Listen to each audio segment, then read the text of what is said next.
In 1995 and 1997, Seth MacFarlane created two animated short films titled The Life of Larry and Larry and Steve, the latter of which was later aired on Cartoon Network during a segment called What a Cartoon. Executives at Fox saw the short films and hired Seth to develop a new animated series called Family Guy. The cool thing is though, is that many of the characters in the two short films were carried over to Family Guy. For example, the two main characters, Larry and Steve, had almost the exact same voice as Peter and Brian. You know, I once had a Jack Russell Terrier that spoke Dutch, but I couldn't understand a word he was saying.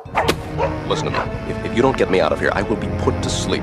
Are you listening? Do you understand? A side character that crashed a plane is obviously the inspiration for Quagmire. My goodness, Ricky, look what you've done. Oh, heck, I can't stay mad at you. Come on, I'll buy you a licorice whip. It's so strange because, you know, I remember watching the Larry and Steve cartoons several times as a kid, and then a couple of years later when Family Guy started airing, I always thought Brian reminded me of someone, but I could never figure out why.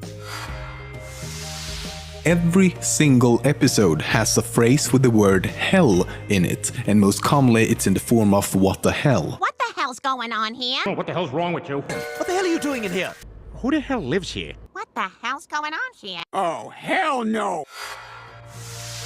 Seth MacFarlane has also worked on other animated shows such as Dexter's Laboratory, Cow and Chicken, I Am Weasel, and Johnny Bravo. While working on Johnny Bravo, Seth wrote an episode with a side character named Adam West, of course based on and voiced by Adam West, the actor himself. And he might remind you of someone. Here on the Adam West Show, I help people just like you to fight those everyday villains you meet in your hometown. This guy was of course the inspiration for the character Mayor Adam West in Family Guy. The opening is actually a parody of the sitcom All in the Family. But where are those good old friends we had it made? Those were the days. It's possible that the idea for Stewie was actually stolen from a comic titled Jimmy Corrigan, the Smartest Kid on Earth. The comic is about an intelligent infant child with a football-shaped head who invents things to escape from his mother. So even if it is a coincidence, those are some pretty specific similarities. In the original pilot for the show, Lois was blonde and many of the characters had different coloring overall. This is also why Chris is the only blonde in the family, as Meg shared the hair color with Peter and Chris was supposed to share it with Lois. And Cleveland, well, sounded like this. My kid over here! Forget it! False alarm! Interesting to notice that Cleveland is actually voiced by a white guy. Meg Griffin's real name is actually Megatron Griffin, after Peter changed it. Meg has also had 3 different voice actors so far. Quagmire is 61 years old and throughout the show he's been left-handed in almost every situation. The chicken Peter fights from time to time is named Ernie. Joe's wife Bonnie was pregnant for 7 years, or 116 episodes. Peter's full name is Peter Löwenbräu Griffin.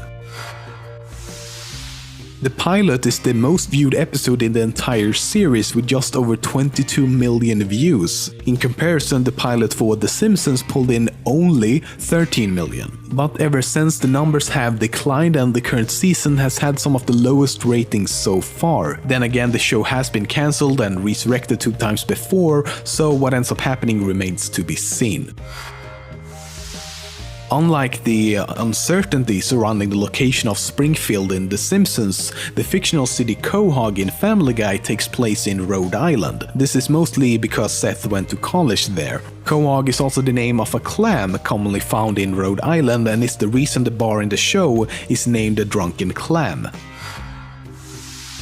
Even though Seth created the show, he's only been the writer of 3 episodes so far. On the other hand, he's the voice actor behind Peter, Brian, Stewie, Quagmire, Tom Tucker, Mr. Pewtersmith, Dr. Hartman, and some other minor characters. So whenever you see these characters talking to each other, it's actually just Seth talking to himself. So for example, in the episode Brian and Stewie, he's just talking to himself for the entire episode. Thank you, thank you. Oh, hot crowd tonight, hot crowd.